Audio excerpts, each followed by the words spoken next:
Pizza rolls require acidic red wines that are light and fruity, such as Barbera, Dolcetto, Pinot Noir, Chianti Classico, Beaujolais, or Lambrusco. The reason you need something acidic is that the acidity in tomato sauce will clash with wines that are higher in tannin, such as a Cabernet Sauvignon. Anytime you combine an acidic food with tannin, it makes the wine taste flat and metallic, and it's just not a good pairing. Sparkling wines with a touch of sweetness, such as a Spanish Cava or an Italian Prosecco, are also excellent with pizza rolls because they help wash away the greasy flavors with their bubbles, and that ensures each bite tastes fresh. The pizza rolls I'm talking about in this video are bite-sized breaded pockets stuffed with tomato sauce, melted cheese, and some kind of meat like pepperoni. They often come frozen in the frozen section of your grocery store. You also get larger pizza rolls that are called pizza pockets. This video doesn't really pertain to it, but most of these pairings will go up nice. If your pizza roll is sauced up with some alfredo sauce instead of tomato sauce, skip the red wines and stick with a sparkling wine or pair it up with a nice Chardonnay or Pinot Grigio. I give all the wine pairings listed here 4 out of 5 stars as there just isn't much depth to pizza rolls. So it's a case where the wine is enhancing the dish, but the food is not enhancing the wine. Pizza rolls vary in quality. There are some companies that make some great pizza rolls, but there are other companies, a lot of companies, that make pizza rolls that kind of taste like the cardboard they're packaged in. So when you pair it up with these wines, at least the pizza rolls taste a little bit better. Our first pairing is Barbera and pizza roll pairing, and this is a great wine if you want an authentic Italian experience. Not that pizza rolls are authentic or Italian at all. It's just Barbera. It's a fun wine to drink with pizza rolls. Barbera doesn't pack a lot of punch when it comes to deep flavors, but it is pleasantly fruity with lots of notes of red and black cherries. Barbera is also much lower in alcohol than many of the other red wines you see on shelves, and that's perfect for occasions where you don't want to get a little bit tipsy. Like most old world wines, Barbera has a hint of earthiness, and thus you get green herbal notes along with minerality. This sometimes doesn't appeal to people new to wine, but it is a common quality in Italian wines, and with Barbera being so light and fruity, it's a good way to dip your toe into the water if you want to expand your wine palate. Barbera goes great with pizza rolls as Barbera isn't high in tannin. Instead, you get a nice balance of acidity with some tannin. And that is important, like I mentioned above, because you need that acidity for the tomato sauce and the balanced tannin that is in the Barbera. It's going to go great with the cheese and the pepperoni or sausage or bacon or whatever else is stuffed in your pizza pocket that is high in protein and fat. The acidity of Barbera wine also cuts through the grease of pizza rolls, which ensures every bite-sized pizza pocket tastes delicious. This helps you eat far less pizza rolls as you're satisfied earlier. Without wine, when you eat pizza rolls, the first few bites are often fantastic. And then you just kind of end up shoveling food in your mouth, trying to recapture that initial glory you had with that 1 or 2 pizza rolls that tasted great, but it never happens. So you're stuck in this endless loop of eating your plate until it's gone.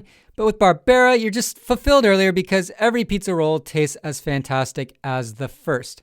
You eat a little less, you save those pizza rolls for later, and this saves your day because you're not stuck in some food coma. Our second pairing is Lambrusco and pizza roll pairing.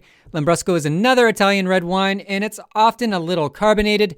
Thus, if you typically drink soda pop with pizza, Lambrusco is a nice little starter wine to get you into the fascinating world of Italian wines. In the past, Lambrusco was basically considered alcoholic pop as it's fruity, full of sugar, and it often had a spot in the back of the refrigerator where your grandmother would sneak a nip or two before heading off to bed. In the modern era, the sugar content has been dialed down considerably, and Lambrusco is often dry or semi-sweet. Semi-sweet is what you want to pick up if you are a pop drinker. In both instances, though, the flavors of Lambrusco will be dominant with cherry, raspberry, and strawberry, but you'll also get a touch of earth and violet because it is an old world wine, and they tend to feature those characteristics. Similar to Barbera, Lambrusco is low in alcohol, which makes it perfect for meals where you don't want to spend the rest of the evening paralyzed on the couch. Acidic and bubbly, Lambrusco also cuts through the grease, which is important as you want each pizza pocket bite to taste as amazing as the first, assuming you have some good quality pizza rolls.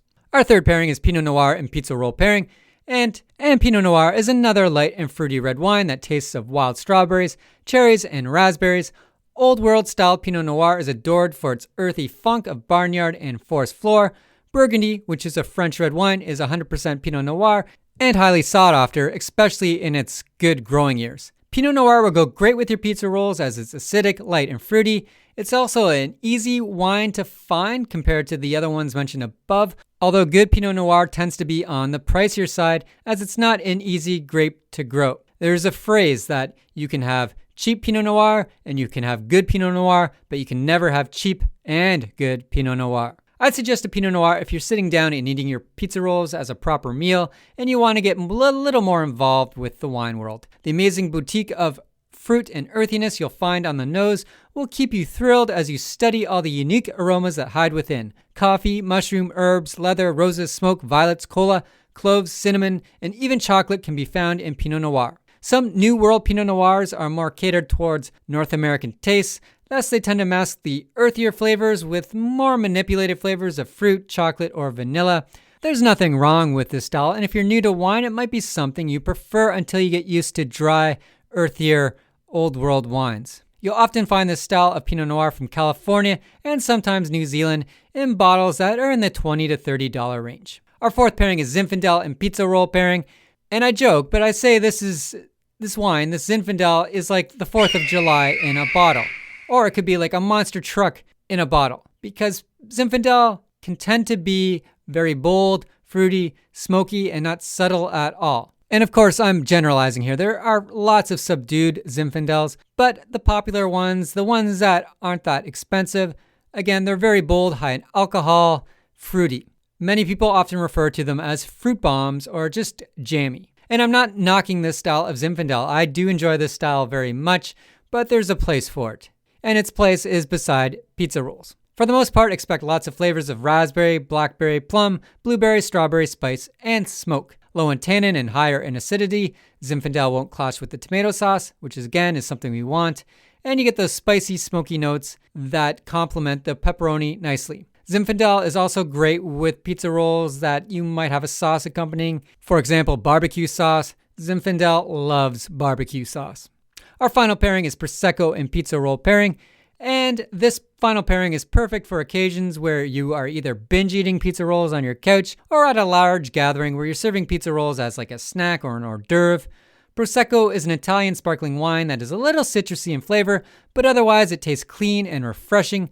You can buy Prosecco bone dry or slightly sweet, and whatever version you buy, it just depends on your taste. I typically like my Prosecco a little on the sweet side, as I think it often brings a little fun to the situation. Most people tend to think of sparkling wine as being called champagne, and this annoys the heck out of wine snobs. But champagne just refers to a specific sparkling wine from an area of France. So anything bubbly is referred to as sparkling wine. Prosecco, it's a bubbly wine, a bubbly sparkling white wine from a region of Italy. And it's rather inexpensive, and the quality is usually pretty good. Prosecco goes great with pizza rolls as it cleans the grease and salt from your mouth, making every bite of pizza roll taste like magic. Plus, like I mentioned above, it's a lot of fun. So for the next game night or night alone on the couch watching reruns of The Office, give pizza rolls and Prosecco a chance. You do typically have to drink the bottle in one sitting, so I'd recommend you share it with a friend, but you can also buy some special stoppers to preserve the carbonation if need be. If you found this video helpful, please give it a like. It helps other people find it. And if you need more recommendations for pizza rolls or anything else you're cooking up, please visit my website. The link's below. It's called What to Pair. You just go there, you type in your food or the wine you want to pair up. There's a little search engine on the homepage. It spits out all the recommendations that would be great for your food and wine pairing. Until next time, cheers.